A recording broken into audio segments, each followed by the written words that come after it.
Serial പരിവേഷമുണ്ടായിട്ടും 20-ാം നൂറ്റാണ്ടിൽ മോഹവലയം സൃഷ്ടിച്ചവൻ, ലോകത്തിലെ ഏറ്റവും കൂടുതൽ ആരാധകരുള്ള സീരിയൽ കില്ലർ. ആരാണ് ആ കില്ലർ? ഇത് ടെഡ് ബൗണ്ടിയുടെ കഥയാണ്. 1974 ജനുവരി 4 വാഷിംഗ്ടൺ സർവകലാശാലയിലെ വിദ്യാർത്ഥിയായിരുന്ന കാരൻ സ്പാർക്ക് എന്ന യുവതിയെ സുഹൃത്തുക്കൾക്കൊപ്പം താമസിക്കുന്ന അപ്പാർട്ട്മെന്റിൽ നിന്നും അതിഭീകരമായി പരിക്കേറ്റ നിലയിൽ കണ്ടെത്തി. പഠനമെല്ലാം കഴിഞ്ഞതിന്റെ ക്ഷീണത്തിൽ ഉറങ്ങുകയായിരുന്നു കാരൻ. അതിനിടയിലാണ് ആരോ അപ്പാർട്ട്മെന്റിൽ അതിക്രമിച്ചു കയറി അവളുടെ തലയിൽ ലോഹക്കഷ്ണം കൊണ്ട് അടിച്ചു വീഴ്ത്തി ക്രൂരമായി ബലാത്സംഗം ചെയ്തത്. ആക്രമണത്തിൽ കാരൻ മരണപ്പെട്ടില്ല. 10 ദിവസത്തോളം അബോധാവസ്ഥയിൽ ആശുപത്രിയിൽ കിടന്ന അവർ ജീവിതത്തിലേക്ക് തിരിച്ചു വന്നു. വിലപിടിപ്പുള്ള വസ്തുക്കളൊന്നും നഷ്ടപ്പെടാത്തതിനാൽ കാരന് നേരെ ഉണ്ടായത് മോഷണ ശ്രമമാണെന്ന നിഗമനം പോലീസ് തള്ളിക്കളഞ്ഞു. പരിസര പ്രദേശത്തിലുടനീളം തിരഞ്ഞിട്ടും പോലീസിന് പ്രതിയെക്കുറിച്ചുള്ള സൂചന ലഭിച്ചില്ലെന്ന് മാത്രമല്ല, സംഭവം വാഷിംഗ്ടൺ സർവകലാശാലയിലെ വിദ്യാർത്ഥികളിൽ ഭീതി വിതയ്ക്കുകയും ചെയ്തു. കാരന് നേരെ അതിക്രമം നടന്ന് 1 മാസം തികയുന്നതിന് മുമ്പേ വാഷിംഗ്ടൺ സർവകലാശാലയിലെ മറ്റൊരു വിദ്യാർത്ഥിനിയായ ലിൻഡ ആൻ ഹീലിയെ കാണാതായി. മനഃശാസ്ത്ര വിദ്യാർത്ഥിയായിരുന്ന ലിൻഡയെ സുഹൃത്തുക്കൾക്കൊപ്പം താമസിച്ചിരുന്ന അപ്പാർട്ട്മെന്റിൽ നിന്ന് ദുരൂഹ സാഹചര്യത്തിൽ കാണാതാവുകയായിരുന്നു. അപ്പാർട്ട്മെന്റിലെ ബേസ്മെന്റിലുള്ള ഒരു മുറിയിലായിരുന്നു ലിൻഡയുടെ ഉറക്കം. രാവിലെ എന്നും എത്തുന്ന സമയത്ത് ലിൻഡയെ കാണാതായതോടെയാണ് അവളെ അന്വേഷിച്ച് സുഹൃത്തുക്കൾ ഇറങ്ങുന്നത്. അവർ ആദ്യം ലിൻഡയുടെ കുടുംബത്തെ വിവരം അറിയിച്ചു, പിന്നീട് പോലീസിനെയും. പോലീസ് ലിൻഡയുടെ മുറി വിശദമായി തന്നെ പരിശോധിച്ചു. വൃത്തിയോടെയായിരുന്നു മുറി ഒരുക്കി വെച്ചിരുന്നത്. പുതയ്ക്കുന്ന ബ്ലാങ്കറ്റ് തലയിണയ്ക്കടിയിൽ മടക്കി വെച്ച നിലയിലായിരുന്നു.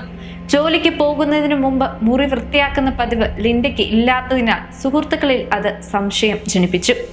കിടക്കയിൽ നിന്ന് തലയിണ എടുത്തു മാറ്റിയപ്പോൾ രക്തത്തിൽ പൊതിഞ്ഞ ഒരു gown police കണ്ടെടുക്കുന്നു.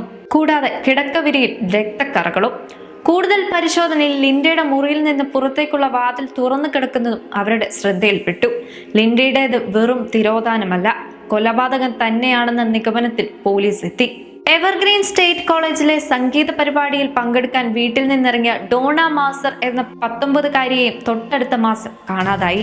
Susan Elaine Rancourt, ജാസിസ് ആൻ ഊറ്റിറ്റി, Denise Marie, Laura Ann, Debra Jean Kent തുടങ്ങിയ യുവതികളുടെ തിരോധാനത്തിനും മരണത്തിനും സാക്ഷിയാവുകയായിരുന്നു പിന്നീടുള്ള മാസങ്ങൾ. കൊല്ലപ്പെട്ടതും കാണാതായതുമായ പെൺകുട്ടികൾക്ക് പൊതുവായ ചില പ്രത്യേകതകൾ ഉണ്ടായിരുന്നു. ഒട്ടുമിക്കവരും കോളേജ് വിദ്യാർത്ഥിനികൾ. പ്രായം 17-നും 22-നും മധ്യേ. നീണ്ട കറുത്ത മുടി. ഇതെല്ലാം വിരൽ ചൂണ്ടിയത് ഒരേ കുറ്റവാളിയിലേക്കാണ്. അതാരാണെന്ന് കണ്ടെത്തുന്നതായിരുന്നു ഏറ്റവും വലിയ വെല്ലുവിളി. വാഷിംഗ്ടണിലെയും ഒറിഗണിലെയും യൂണിവേഴ്സിറ്റി ക്യാമ്പസുകൾക്ക് ചുറ്റുമുള്ള വഴികളിൽ ഇരുട്ടിന്റെ മറവിൽ അയാൾ ഇരകളെ തേടിക്കൊണ്ടേയിരുന്നു. ടെഡ് ബൗണ്ടി എന്ന സീരിയൽ കില്ലർ.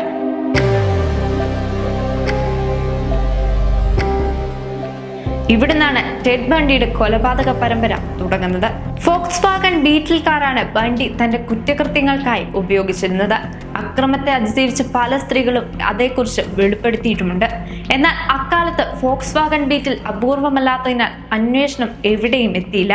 രാത്രികാലങ്ങളിലാണ് തട്ടിക്കൊണ്ടുപോകൽ ഏറെയും നടന്നത്. ചില സമയങ്ങളിൽ കയ്യിലൊരു സ്ലീങ് ഇട്ട് സഹായം അഭ്യർത്ഥിച്ച് പെൺകുട്ടികളെ സമീപിക്കും.